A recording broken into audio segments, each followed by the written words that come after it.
All right, welcome back to the Shed of Basketball Truth. It is Studio 3 for Ball Don't Lie Australia.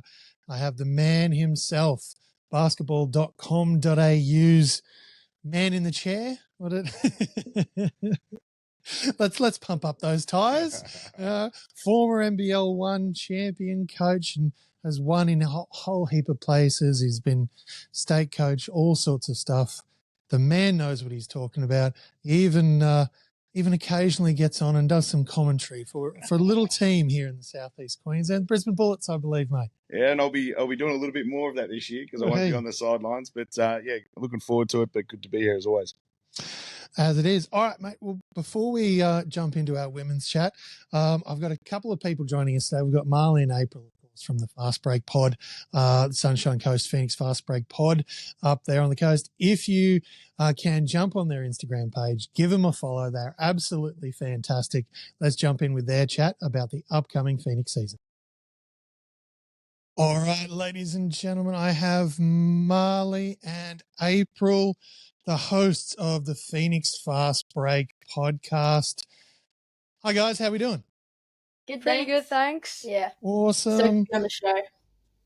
Happy to have you on. I'm very envious of the start you guys have had.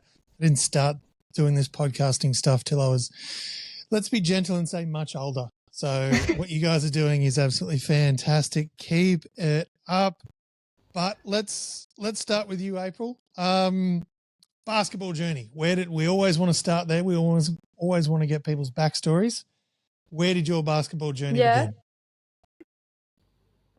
For me, it was probably me and my dad used to go down to the park every Sunday. Nice. And I was like so little that I couldn't get the ball high enough to get in the hoop. So when I first got it in, I knew that I wanted to just keep going with that. Nice. Love it. And Marley, over to you, mate. Yeah, similar story. When I was little, we had a basketball hoop in the backyard. It was tiny. And my dad used to do this thing called zombie defense, where he'd like slowly walk around with his hands up and just feel the feeling. And then I didn't start like playing for a club until I was about 6. And I played like in the little Noosa Hoopers and the young stuff. So yeah, and it just kept going through to rep and so on. Very cool. All right. Now, Phoenix Fastbreak podcast. Tell the viewers all about it. What's it about? So the Phoenix Fastbreak podcast is kind of like the show that you go to know what the Phoenix and the NBL1 teams are doing. The Phoenix Fastbreak, what we aim to do is keep it fairly short so that listeners, they can listen to it on the way to school, on the way to the work, so it doesn't take up too much of their time. And what we try to aim to do is make sure, we try to make sure that everyone knows what's happening in the next game, what's happened, who we like from the last game, any surprises, any news. For example, like trials with the youth, like under 16 rep trials, stuff like that, and make sure everyone's up to date with the Phoenix. Awesome. And April, over to you for this one. What's the coolest thing so far that the podcast has allowed you to do? Definitely being able to interview the players after games and find out just stuff that you wouldn't normally think about the players, like some inside details into like their backstory and what their journey has been. It's been really cool to see that. Awesome. And Marley, over to you. Same question.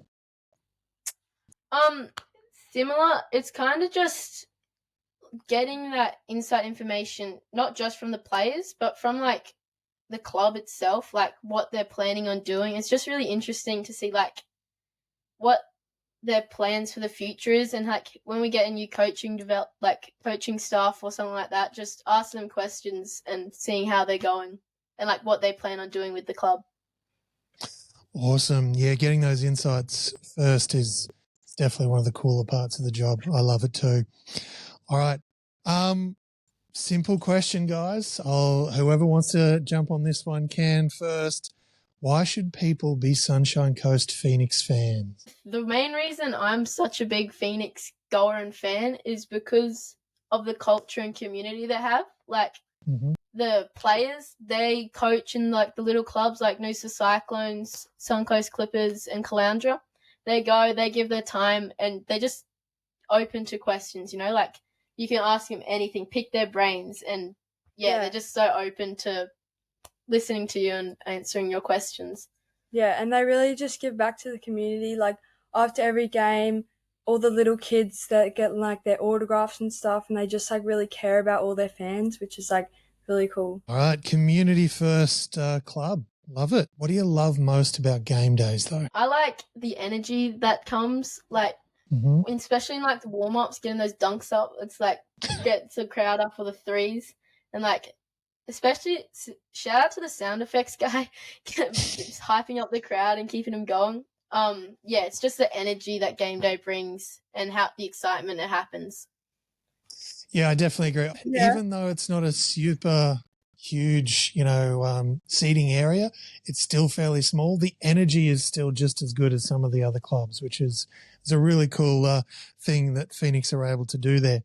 Now, which of the new Phoenix signings has you on the edge of your seat? I'm going to start with you, April.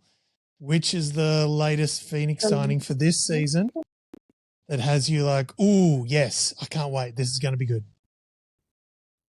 So apart from the obvious Aaron Bowman, who's a defensive beast, I'm going to talk about Shannon Ryan, who I think Shannon is going to bring like just crazy experience from all her overseas like knowledge and her force in the front court.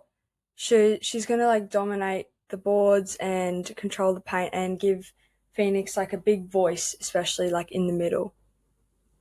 Yeah, I'm very much excited to see how her and Erin can really give that 1-2 punch, and how she can effectively give space to Erin. Because she's obviously going to draw a lot of that defense. You can't leave her alone. She's 6'4", so that's absolute monster. Can't leave her alone in the paint. Marley, over to you. I was thinking for the men's, Ernest Ross coming over from all around the world, especially like one notable place is the South Bay Lakers, the G League. Like just showing that experience he has. Like he's played for Guam in the Asia Cup qualifiers. He's going to bring so much experience and skill to the team. I think even if he's not starting, he's still going to be that energy off the bench that's going to show people like the Phoenix is legit, you know? Yeah, I very much liked what Sean Page has done with the men's program. It was good to start with. It was right on the cusp. Even last year, they improved, but the goalpost move from 8 spots for finals to 6, and they were in that uncomfortable bracket. They're bringing so many of their regular pieces back, and they're adding in new ones.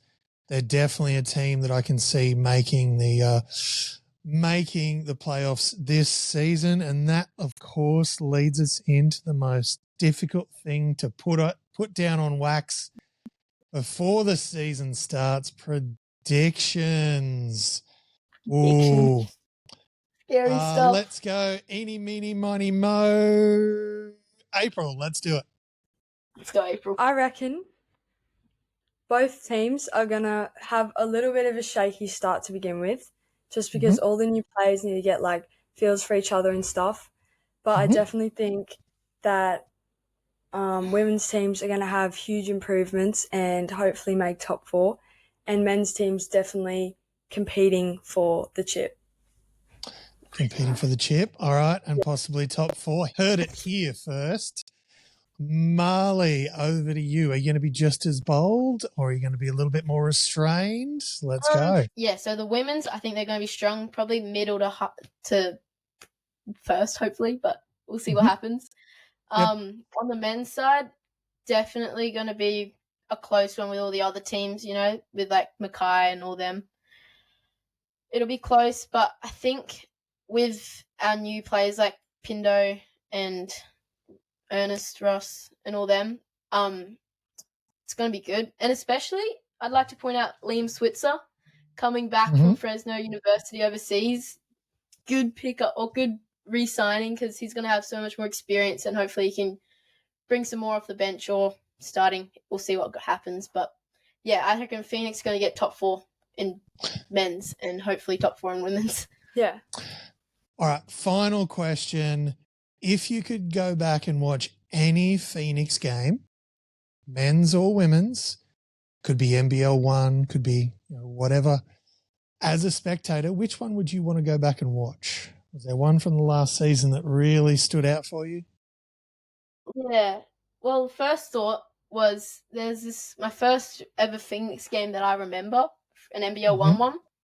Yep. It was in 2022, and it was Oscar Clough, the big man signed with Purdue at the moment. But it was like the first game. It was versing Cairns Marlins, and I was up in the stands because my dad used to do the court announcing.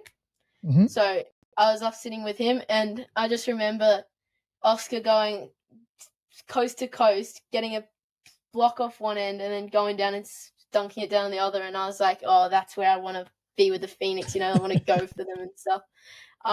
Yeah, so if I could, I'd go back to that game. Very nice. My reason for following basketball is fairly similar. Wasn't quite a block at one end going coast to coast and a dunk at the other, but it was just saw a man fly and I was like, oh, I want to do that. I want to do that when I'm older.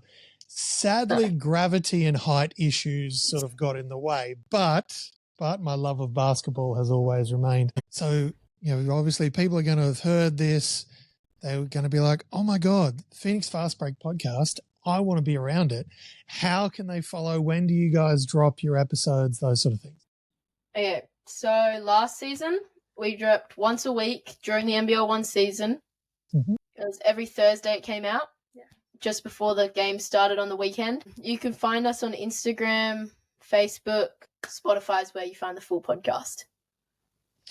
Nice. All right. And we're definitely locking in those predictions for the seasons. No doubts. Yeah, no Phoenix doubt. is going back to the top, going back to the playoffs. Yeah. Nice. I like the confidence. Love it. Well, best of luck to the Phoenix and, of course, to the Phoenix Fastbreak podcast. Big thank you, of course, to Marley and April for joining us and talking about the Phoenix. I think there's impressive things ahead for both Phoenix teams, but we'll get more onto the men's team when we have Joel Khalu, championship winning everywhere. Look, since you're not coaching this year, I thought, look, let's get you on. You did a great job of this, of breaking teams down last year. Nailed it. Let's get you back in. Let's have a talk about the women's side and the men's side with Joel when he jumps on. But 2 to 3 teams that you think are going to really nail it this season here in the NBL1 North. Yeah, well, I'll start close to home. I think, my old club, Logan, I think they'll be right up there. I think, obviously last year we were sort of riddled with injuries and that, but we had a lot of young talent get a lot of good exposure, and I think that'll really pay dividends this year. And they've added some more senior girls around it. Leah Scott's a huge addition, obviously a former MVP winner. I think it was QBL when she won the MVP here, but a star in this league. And I think it was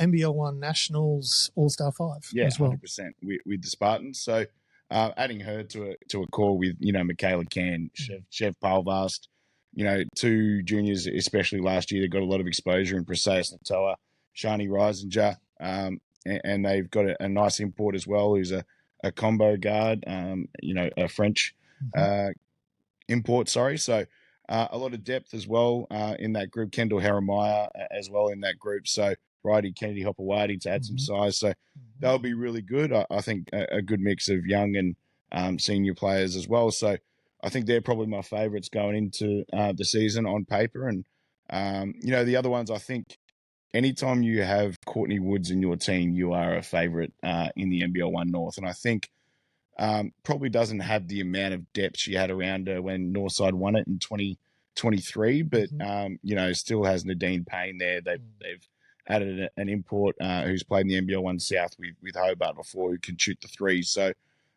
get her a lot of the locals in that group as well, know what that program's all about. So I think Northside are probably my second favourite. I think may miss Courtney for the first 2 games with Opal's duties, and just on that, it's Yeah, great the to see. Trans-Tasman throwdown. Yes, I there got you go. there in the end. I'm going you to go. the blooming thing. Can't say it. Yeah, so great to see her, first of all, make her Opals debut. She earned it after that breakout season with the Townsville Fire. On the other side, Mila Goodchild will probably miss the first 2 games, I think, for the Brisbane Capitals. So I think them two are probably my favourites. And then, you can put people in like Brisbane once they get everyone here. I think Mila Goodchild, we know Ruth's going to miss a little bit of time, but Ashley Arlen or Ashley Harris filling that void for Michaela Roof. I think they'll use her really well. And then when they get the college girls back as well, they'll be really good. And then I think you throw Spartans in there as well. I think, apart from those 4 teams, there's maybe a little bit of depth issues and sort of firepower issues across the league. But I think starting with the 2 in Logan and Northside, and then the other 2 can fight for that sort of 3rd spot, I think. Yep.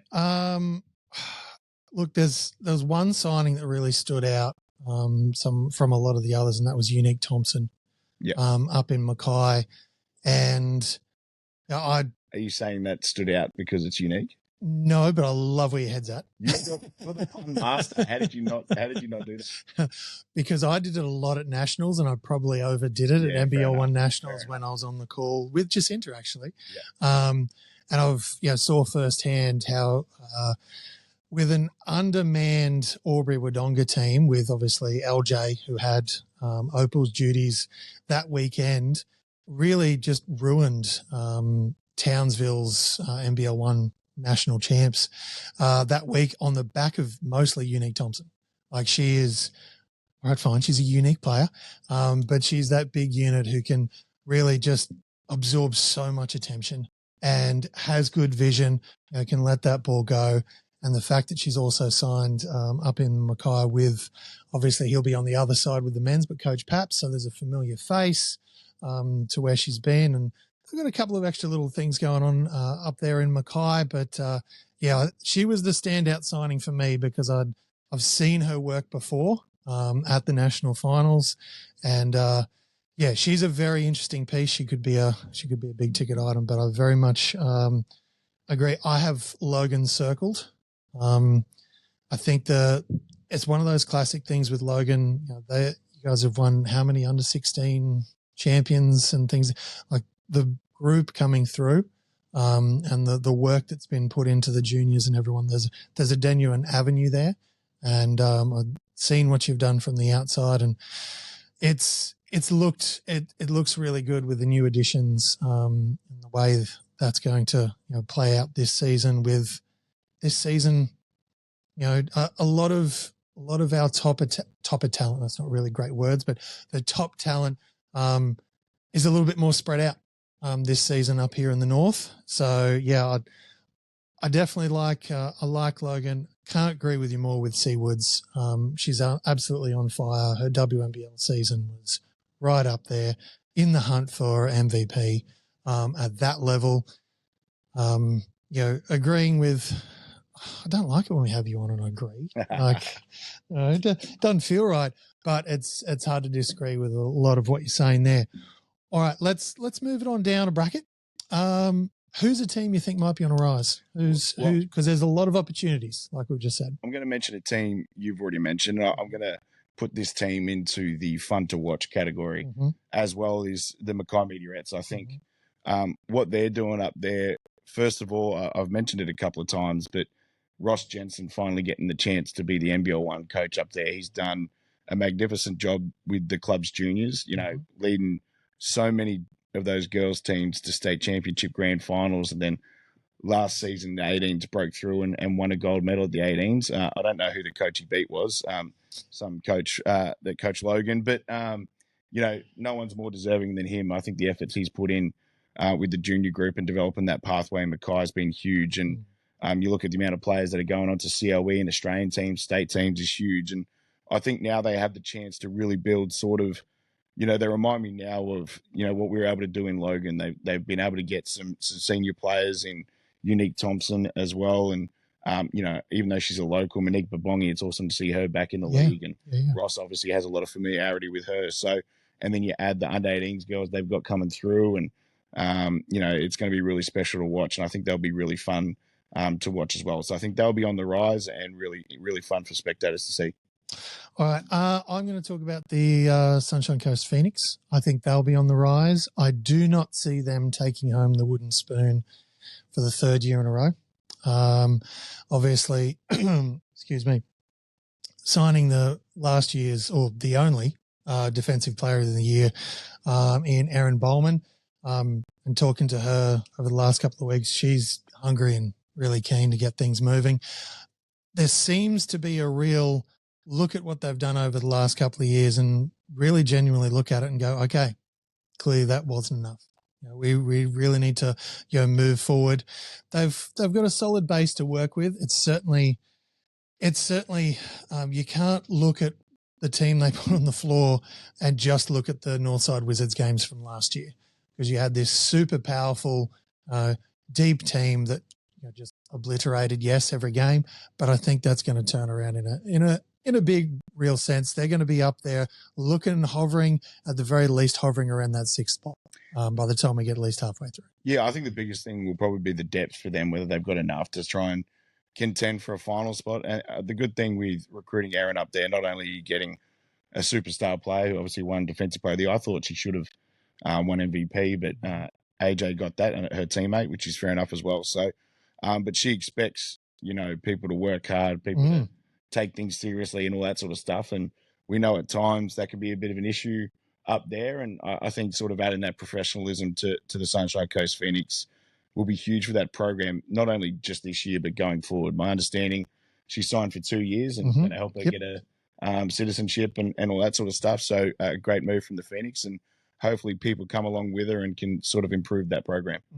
For sure, because it's not a bad place to go and visit. I might want to live there when I'm older. I lived there at Kings Beach for about 18 months. It's a quality place, mate. Quality place. Nice place to visit. At the moment, there's in-laws that are a little bit too close for comfort at the moment. I don't have that problem. No in-laws for me. But no, look, I definitely see them as a team on the rise this season. There is no way, they're taking home that wooden spoon 3 seasons in a row. If they do, I will walk from here to the Clippers home stadium. And if I'm injured, I will get on a treadmill and walk the distance. This is a Derek Rucker type situation, isn't it? Well, it's just not going to happen. Ruck didn't do it either. He had to walk, to Perth or something? He said he would walk to Perth if they didn't make, was it the grand final? Yeah. But yeah, and then was injured. And I'm going to have to message him and see what the actual bet was, but you're on track to meet that, mate. Hey, they've got, there's 12 teams in the league. As long as they're not in that 12th spot, I'm good. And I have confidence they'll be pushing for a finals place. Whether they make it there, obviously, time will tell. But they won't be cellar dwellers this season. I think things are on the rise in Phoenix. All right, mate. Fun team to watch. You mentioned Mackay. Anyone else on your radar there? No, I think Mackay. I'm interested to see what Gold Coast will be like under Mark Bradkey. I think recently, basically ever since that team's had Cassie Dover when they went to the QBL finals in 2019, they've sort of struggled for a bit of an identity ever since then. So looking forward to seeing what Mark Bradkey, and good to have a legend of Australian basketball involved in the NBL1, especially the girls, the women's side of things. There's the big fella right there. Exactly. Card lying around. I'm old number 50. So it'd be interesting to see what he does there. And so they're probably the other team to watch for me, but I think my cards all lay with Mackay as far as the fun team to watch. All right. Let's flip the script. Any teams you're like, I need to see that in court. I need to see what they've got on the court. I need to see a couple of games, but I'm not comfortable just yet. Yeah, I'm going to go to the defending champions. I think the Rockhampton Cyclones. I think a lot of change up there after winning, and that's never a good thing. A good sign if there's a lot of change after such a successful season. Obviously, Drew Fenton did amazing things up there and winning a championship. And Rocky, surprisingly for the women's program, had a bit of a drought since they won their last one, and obviously a massive win over the Northside Wizards. But you know, Game 3 thriller. Yeah, 100%. It was me and John Guano watching it in Mackay while our flight was delayed coming back from the men's series. But losing Lara McSpadden, you know, Muffy Loader as well. Sydney Wright, Morgan Yeager. Yeah, a lot of players out of that team. So a lot of change. And, you know, they signed a former WNBA player who's been in Europe, I believe, since. And but it's going to be interesting to see how they fill that gap. And Chris Muggeridge back in the head coaching seat. So it'll be interesting to see what he can do. But they're my team to watch and just trying to see if they've got enough firepower to try and at least compete for finals. Because the last thing you want to do as a regional program, especially, is to have such a successful year and then go back to the way they were probably, you know, Drew's first year up there where they were struggling to compete. So we'll be interested or to see even what Lara's first year when it was the Lara McSpadden show. Yeah, that was Drew's first year. Yeah. Was it?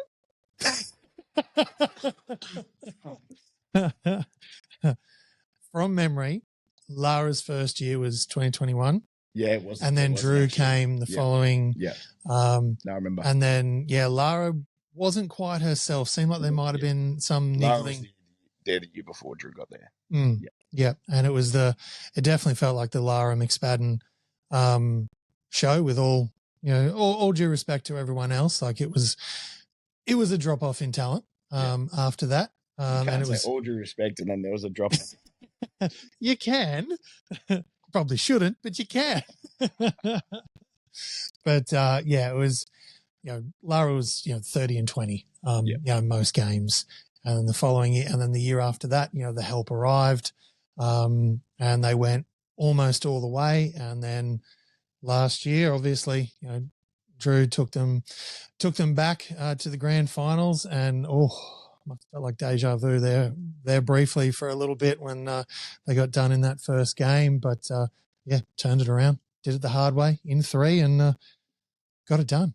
But, it will be an interesting season. They were my circled team because there's so much change. I like the Caps on the men's side for the opposite reason. There's going to be so much continuity. Rocky's my team to watch because of that. So much change. I think it's 6, maybe 7 out of that starting lineup, and first couple off the bench. So how that turns around, hopefully for Rocky fans, because Bravos Arena is an amazing place to go and watch basketball. At times, maybe I'm talking about being a coach and a player. If you don't have any skin in the game, and you're in their amazing commentary booth that's sealed off, it's great in there. Yeah, it can be interesting outside of it. Yes, but I've even spoken to some of the more quiet players around the league, and they're like, it's just something special, and it's a little bit different every time you go. No, I do like it. At least the first time I went up there as a coach, the people behind me actually warned me before the game that they were going to go at me, so at least they gave me a heads up. Hey, happy days. They warned you. I mean, exactly.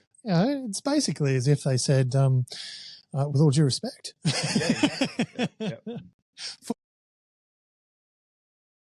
All right.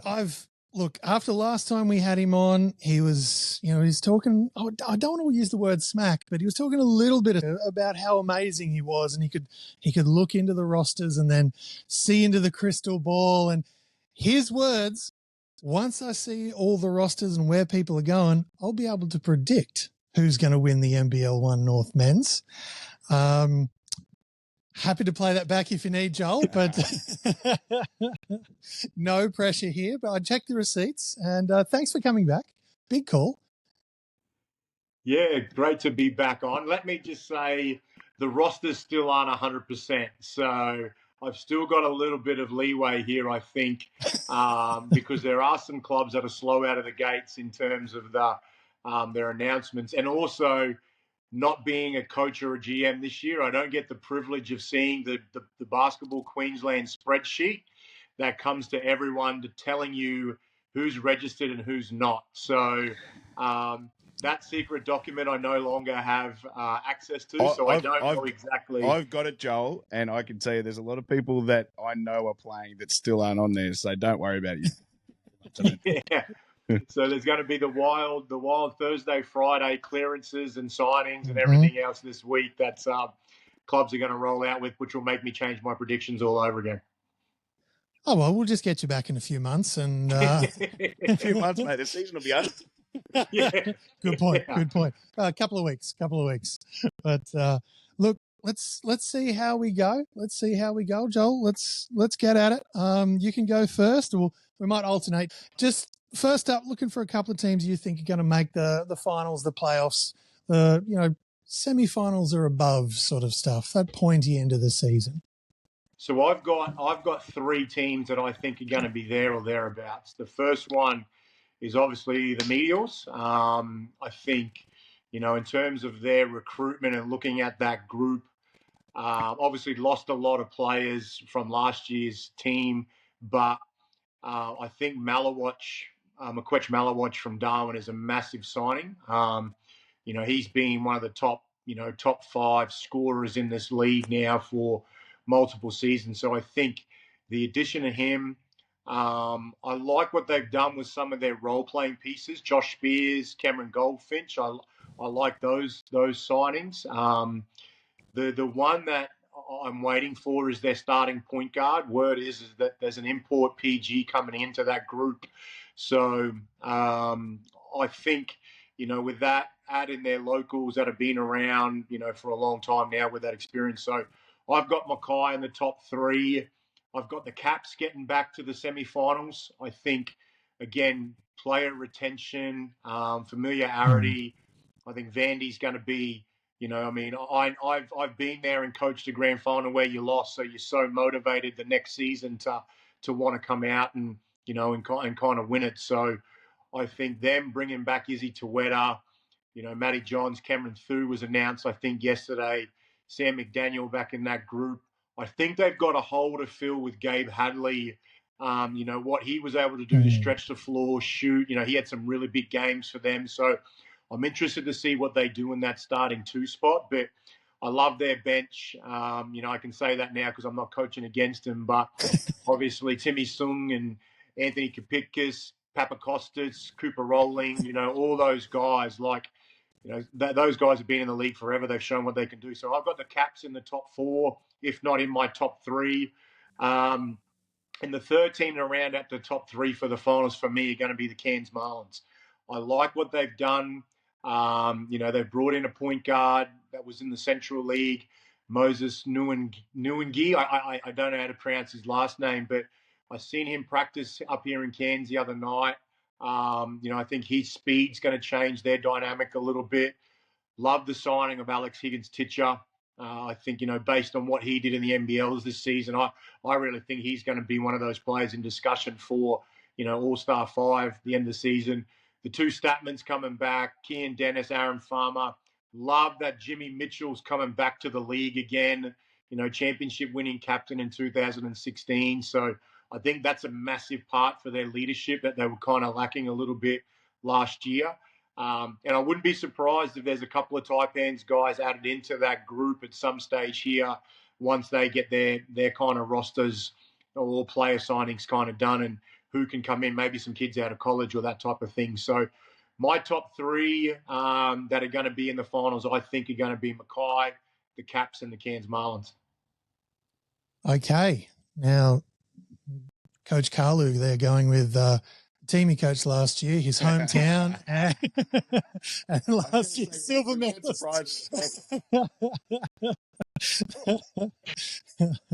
But he had some legitimate defensive reasons as to why. So it's not just obviously homer picks. So he's all right. That's it. We'll hold him to that for at least the first couple of weeks of the season until the midway point, anyway. Which the first couple of weeks might be at this point. It's going to be a short one. All right, Brayden, over to you. Two or 3 teams you think are going to be the pointy end. Well, also okay if they overlap. I've got 3, and we only differ on 1. Okay. And it's really surprising that yours is your former team and mine is my former club. So the first one I've got is Logan, Logan Thunder. I think, pretty good team last year. They obviously bounced out in the quarterfinal against Southern District Spartans. It was a real tough matchup for them throughout the year. They had a pretty big loss during the season, then had to match up with them in the quarterfinals. But I think, as Joel said, continuity has a lot to do with it as well. Bringing back Cal Dalton, Zach Triplett, Tom Howard, the addition of Matt Kenyon, a guy who I've had some things to do with in the past, coaching him at Sunny Coast Phoenix, and kind of brings something that group hasn't had before, that sort of, defender. I know Brucey could do it, but could guard a guard all the way up to a 4-5 and more of a cutter and slasher and that type of thing. But you got Zach Triplett coming off a championship season with the Illawarra Hawks and really looking to build on last season with the Thunder. So I think them, they got Jaden Hodgson as well. They got some good young guys coming through. So I think they'll be right up there. I think Brisbane Capitals as well. I think when you bring back someone like Sam McDaniel, especially the way his NBL season ended, obviously he was the MVP of the league last year, but I think expect him to have an even bigger season with the Capitals than he did, being out of the game for so long like he was. I'm sure he's pretty motivated to come back. And I don't know if you've heard what I've heard, Joel, but I'm pretty sure a certain NBL big man will be making an appearance for the Capitals at some stage through the season as well. So maybe from a local team in Southeast Queensland, maybe I can give people a hint that way. So, after a certain league overseas, not too far away, I'm pretty sure he'll be joining the Capitals. So another big signing for them. But like you said, they got plenty of depth around it, plenty of good role players, and Vandy knows what he's doing. So I think the Capitals will be right up there. And like Joel said, I think the Cairns Marlins, I think everyone's sort of underestimating what they're doing up there. Alex Higgins-Titcher, both Statman boys, a lot of depth around that, King and Dennis and all that. So I think they'll be one to look at and really surprise people. I think they're ones that could really finish the regular season on top of the ladder and do damage from there. So they're my three teams, and it'll be interesting to see how it pans out.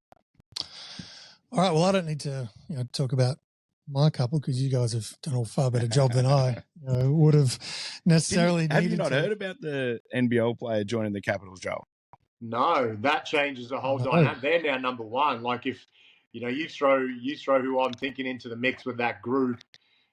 Wow, pick and roll stuff with Izzy Tueta with him. Man, defensively, yeah, wow, that's exciting. If I think it's the same person that you're yeah. Yeah. So I'm thinking Brisbane Bullets big man, there's not too many. Yeah, can shoot the ball as well. So maybe we might be on the different wavelength. Oh, maybe we are. Maybe we are. Yeah, I'm thinking someone who's big, strong, can shoot the ball. A bit of a stretch big. So, okay. Obviously I like that. someone. I like that for them too. I mean, he could probably slot more into the 4, and then that could bump Matty Johns down to the 3 as well. So, I mean, their length, size, and ability to defend out. Yeah, I mean, again, the Caps, as you said, I think their group's going to be top 3 team without a doubt. Let's move it on down. Move it on down some of the rankings. So last year, is there a team a little bit lower than the top 4 that really has changed things in their off season? Brayden, let's go back to you first this time. Well, let it off. I'm going to go with this team now. They haven't been down for too long, but I expect them to bounce straight back up, and that's the Gold Coast Rollers. I think had a disappointing season last year. Didn't make the finals, but they've got a really good starting 5, I believe. You've got Boston Maslin, Preston Legasic, and then from all reports, they've got Ruben Tarangi as well. So, you add those guys in the starting 5 and play some role players around it. I'm sure they'll have an import or two, or maybe an NBL player from what I'm hearing. And it'd be interesting to see. They've only started to make their announcements today, interestingly enough. The coaches got locked in 3 days out from the start of the season. So they've been training before that. So I'm sure they'll be really good, but a really good starting 5. And obviously with how strong their junior program is with the boys side and their QSL programs they always have guys coming up to filling out that roster. And Peach isn't going to allow that team to stay down too long. So I expect them to bounce straight back up to the finals. Indeed. All right, Joel, over to you. Team on the rise. I like what you said about Gold Coast. I think it's a massive year, with Jace Kadee moving on, Preston and Boston, that backcourt. It's a massive opportunity for them to go run a team and get the Gold Coast Rollers back into being a championship contender. My my team's a little bit different. This is kind of on the rise now. They've probably got more older guys than most of the other teams, but I'm interested to see how the Southwest Metro Pirates go this year. And the reason I say that is I like what they've done with their recruiting. Now, they haven't gone out and got, absolute studs. Now, I could be wrong because I did a bit of quick research, and their import that they're bringing in, Dragan Stajic, I need to do a little bit more homework, but all reports on him is, he can score, he can create. So I think that gives them another kind of bigger guard that can go do some stuff. I love the addition of Jared Bairstow, even though he's coming off injury. I think, again, another really good role-playing piece at the NBL1 level. Amazing defender, great screener, does all the things that, the scrappy stuff that gets forgotten about a lot. Lockie Anderson coming back, I think he's got to stay healthy. If he does, we've seen what he did with the Marlins a couple of years ago when he come back from playing over in Europe. Obviously, Roman Suyalepa, I think, on the verge of, again, I don't want to say another break because he had a breakout season last year, but he gives them that juice, that young, enthusiasm.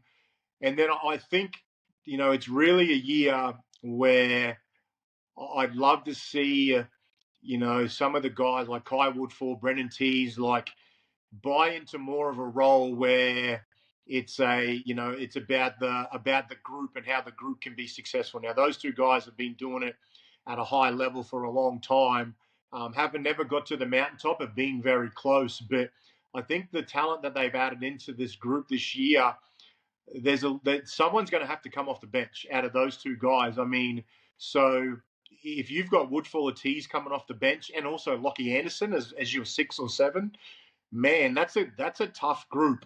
The only question mark I've got, Benny Volkman's going to be Benny Volkman up front. I think, he's a double machine. So, I think he's primed for a big season. And then if Jordan Swalga can stay healthy, I mean, there's another, I think he's close to 7 foot or 6'10" or what he is. So size-wise, they tick a lot of boxes too. So I'm excited to see the Pirates. I think they'll be on the rise this season. Obviously missed the playoffs last year, but and Patrick Ewing Jr. as their head coach, first-year head coach, so he'll have some bumps along the road. But, obviously he's familiar with Australian basketball with what he's done with the Bullets. So I'm excited to see how the good old Pirates go. And shout out to my boy Benny Volkman. I gave him some love. So he'll love that, mate. He'll have that framed on the wall.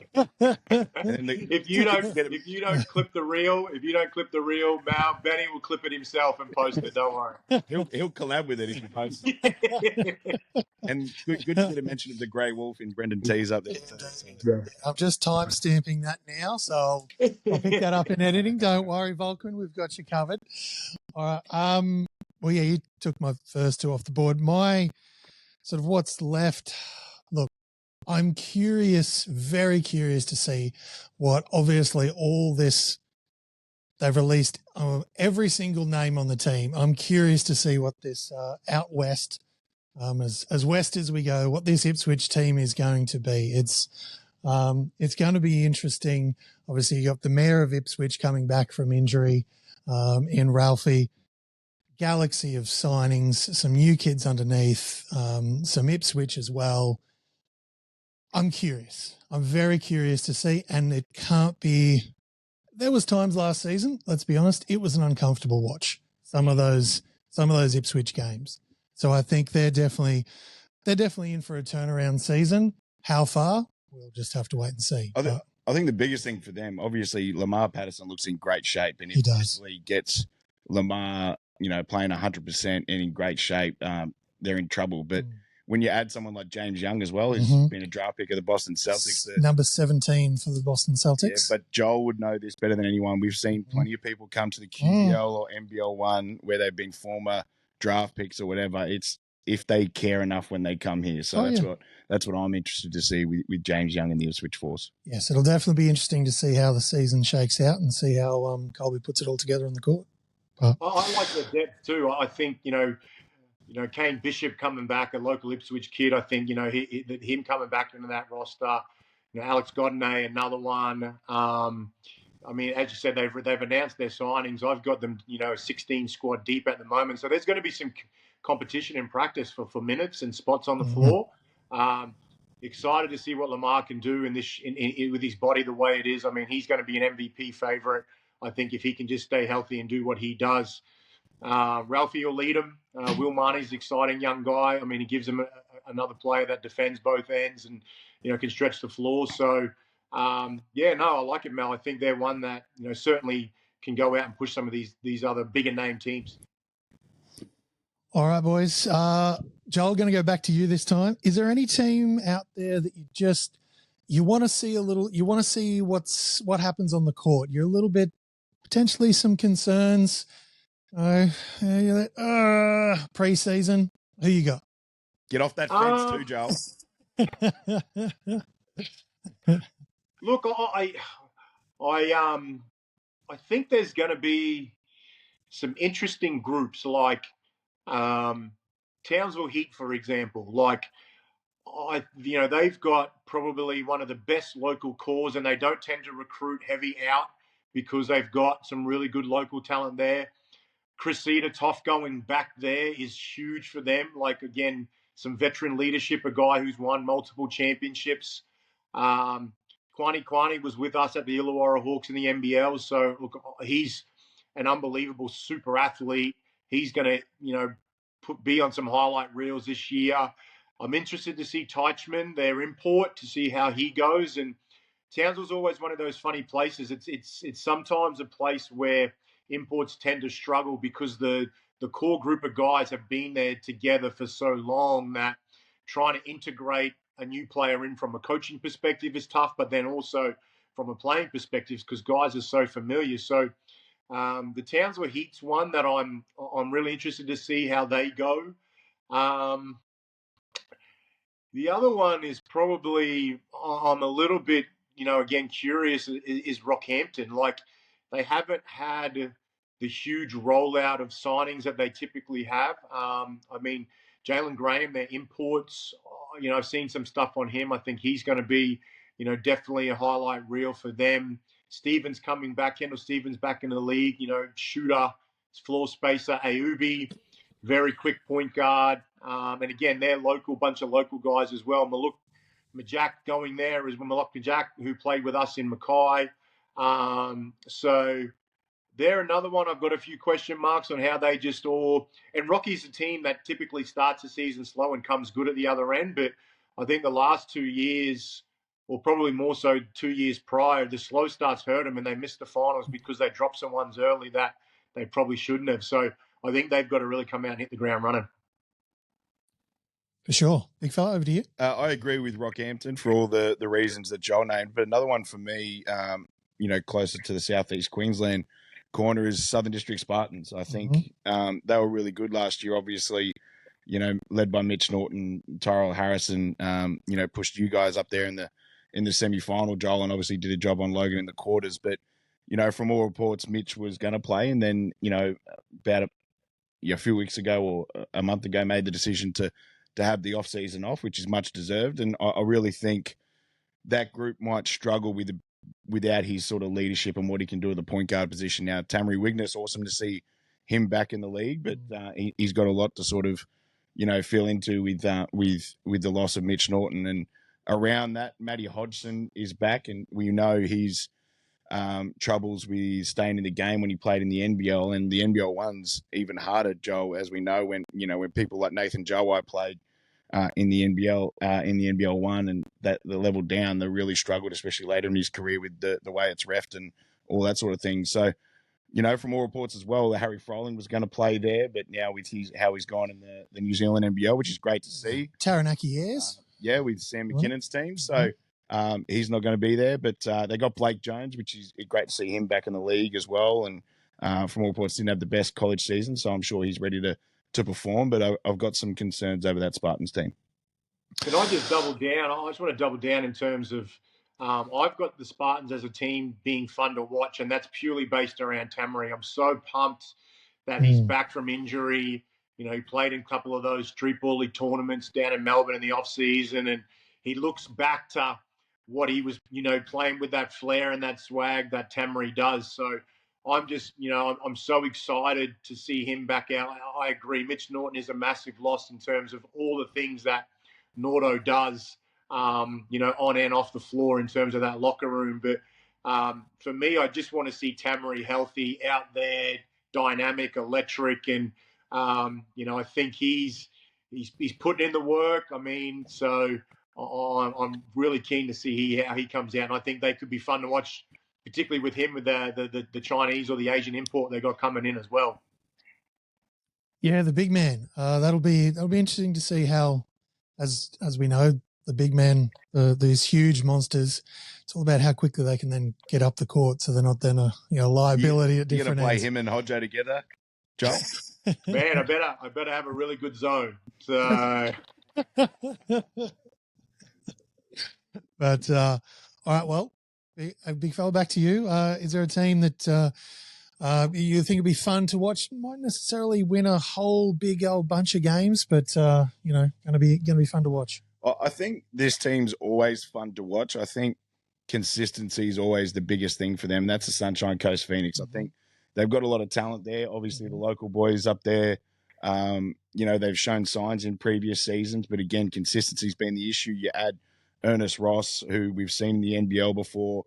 Haven't seen him much since, so I don't know what he's like, but can be a bucket at this level. So really excited to see what they can do, because if they can put it together, and I thought last year for the team they had, Joel, they played a bit too slow. I thought they were a team that really suited get up and down the floor, and I don't think they did that enough. So be interesting to see if they adjust their style a little bit. But my always thing with Sunshine Coast teams, and I've been part of them, is whether they can sort of, I call it un-Sunshine Coast themselves a little bit and get consistency and a bit of discipline to go with the flair and everything. So, but really interesting to see how they go this season. All right, gentlemen. Quick curveball before we move it along to a bit of Crackem, which I know Joel is just itching to get to. Like he's, as soon as we got him on the air, it was, come on, let's go, a bit of Crackem. Now we had this conversation before we got on air. I'm just going to let everyone know. Joel's already sat on the fence and mentioned every single player in the league before we talk about potential MVPs. So he's already done that. He's already talked about everybody. So this time he can be a little more selective, possibly, and who he's going to pick. Any MVP sniffs? It's ridiculous too early. No one's going to hold you to it. But boys, if this pick comes off, you guys just look amazing. Any MVP picks? I'll let Joel go first, actually. I'll jump in first. Give me Sam McDaniel, home pick, whatever. You can't go with the defending MVP. Be like, man, you picked the $1.05 favorite. Jeez Louise. I didn't think he was that far out, but all right.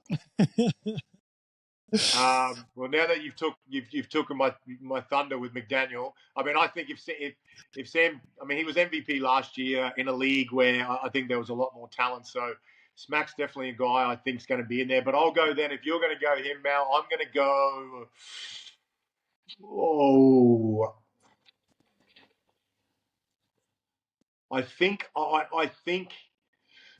I like Lamar, but I don't know if the Ipswich are going to be a top 14. So, and for me, the MVP's got to be in one of those competing teams. I'm going to say, and this is not because I'm from Mackay, I'm going to say McQuetch Malawatch. I was just going to say. I think what he's going to be able to do with that group, he's going to have the ball in his hands a lot. I think he'll lead the league in scoring. And he's my pick for MVP preseason and way too early picks. Way too early? We said that right from the start. Right from the start. No one will hold you to it. But, Joel, if this comes off, you're going to look even better than you currently do with all of your rings. So, Brayden, anyone else out there who might be in the conversation? I mean, two of the sure favourites are off the board. So. Yeah, I'm going to go with someone we've already mentioned now. A smoky for me, if Logan are as good as I think they'll be this year, and considering the numbers he can put up across the board with points, rebounds, assists, and that could be Matt Kenyon. He's been a defensive player of the year and that before. But going up to Cairns, I think Alex Higgins-Titcher, I think if he can build on the NBL season he had, can shoot the ball well at this level and all that sort of stuff. And, he's a great defender, great athleticism, and just has a great motor and can go all day. I think he could be a contender if Cairns are as good as we think they are as well. For sure. All right, boys. I'll throw this one up there. Take it if you want it. You don't have to. Any hot takes going into the season? Any hot takes that you're just dying to get off your chest that you want to put out there? Oh, it's a tough one. I'm going to go. An import will be released within the first 4 rounds. Oh, there you go. Okay. Here's my take. By round 13, there'll be 4 teams that could make the 6th spot. Yep. There you go. All right. And to make it more interesting, he's 2 teams, Southwest, Ipswich, in the same conference, so same sort of pool. So it could come down to match up between them 2. Good do. Good do. All right. They've been flirting with it for the last few years. I've really liked what Sean Page has been doing up there. I think, and I'm going to open it up to give myself a chance, but I have a feeling there's going to be a Phoenix team make the playoffs this season. So either Phoenix men or Phoenix women are going to make the top 6. So I think it's going to be slimmest of margins. Again, like Joel, you can't say a hot take and then leave it up to 2 teams. All right, fine. Hang on, Joel. Let me just mute his microphone because I can do that because this is my show, not his. All right, fine. Men will make the top 6. Okay. I like it. Happy with that? It. There you go. There we go. All right. All right, it's time for local catch up. Woolloongabba, Crackem, left or right, Joel? Always stick to the left. Left? Your left or my left? Oh, jeez. Your left. That one? Yep. My left. Got it. Oh, I wouldn't have chosen that one. All right. So what you're telling me is the card gods aren't with me tonight. Fantastic. Maybe they are because I thought that was my right when I was looking. I'm horrible with left and right, and I teach kids. My nephew included. He's at the school. I don't. He's not staring at me every day. Luckily. Yeah. Oh no, I didn't make it. I said luckily before you said staring at me, so I take that back. I did not mean that. Ow. All good. All right, we've got our pack. It's 2023-2024. It's a fresh pack. This guy's annoyingly good at this, Joel. Annoyingly good. So what I'm going to get him to do, your buzzer is just going to be Joel. Nice and simple. You shouldn't forget it. It's one of the most important names in your life. Okay. One off. Hey, partners, kids. We've once upon a time I would have just said most important. Now I know better. Yeah. And big fella, I'm going to get you to say basketball.com.au to really give Joel a chance. And if Joel can get Joel out before you can get a you out, we go to Joel. Sounds good. My boss will be happy. Let's keep bosses happy, hey? All right. Let's crack open local card shop of Woolloongabba. Crackem. 6 cards. Now, I've got someone in studio, so I've actually got to make sure that big fella here can't see him. I've got no neck, so don't worry. Small hands too. Hey, that Michaela told me that. It is true. Yeah. All right. If you haven't played this game before, we read the back of the card. Anytime we get the player's name, I say somebody. I will give clues if needs be. We'll see how we go. All right. Tops 2023-2024. First card for the Cairns Taipans. A quick, hard-working somebody was among the most efficient players in the country in his last 2 seasons at his US college, shooting 60. Basketball.com.au. Tajim McCall? No, Joel, you get the rest of the clues. All right. Oh. Shooting 69.7% and 70.2 from the field. It definitely wasn't Tajim McCall. Cairns signed him in August of 2023. He runs hard with purpose and doesn't shy away from contact. Taipans coach Adam Ford says he is always wanting to finish above the rim. Okay, Gap. You're back in, Brayden. Any guesses? Import. Any guesses? Import. Born in Patrick Miller. Joel, over to you. Born in Torrey, Alabama. On allegedly the 15th of July, 1999. Sometimes these cards are a bit squiff. Import that played the last 2 seasons. Well, 2023-24. Their imports that year were... Yep, and the card has no statistics on the back. I'll give you that clue. I'm going to pass. I don't. Josh Roberts. Oh. Josh Roberts. So Get stitched up because Sam Gruggan, who's our assistant coach at the Hawks, was a big part of recruiting Josh Roberts in. So I've had some conversations with him about it throughout the NBL season. But yeah, I can't believe I missed it on that. Damn. all good. The rest are very gettable. Here we go. Card number 2. A crafty player who is approaching 400 career games in the league. Somebody returned to Adelaide. Joel. In NBL. Yes, Joel. Jason Kiddee. Jason Kiddee, it is. There he is. Yeah, nice easy one there. That time round. Yes. I didn't get quick swept. Quick score check. Joel Khalu 1. Brayden Heslehurst 0 currently. All right now. Fan favourite during card 3. A fan favourite during his first stint with Adelaide in 2018/19. Somebody made a celebrated. Passport.com.au. Jacob Wiley. Jacob Wiley, there he goes. He's back. That's good. That was tough. I hope you enjoyed that time in the lead, Joel.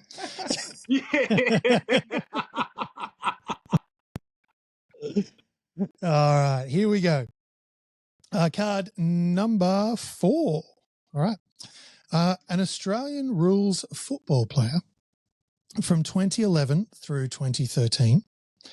Somebody returned to the hardwood in 2014 and won 2 NBL Central MVP awards. The 2023/2024 Basketball.com.au.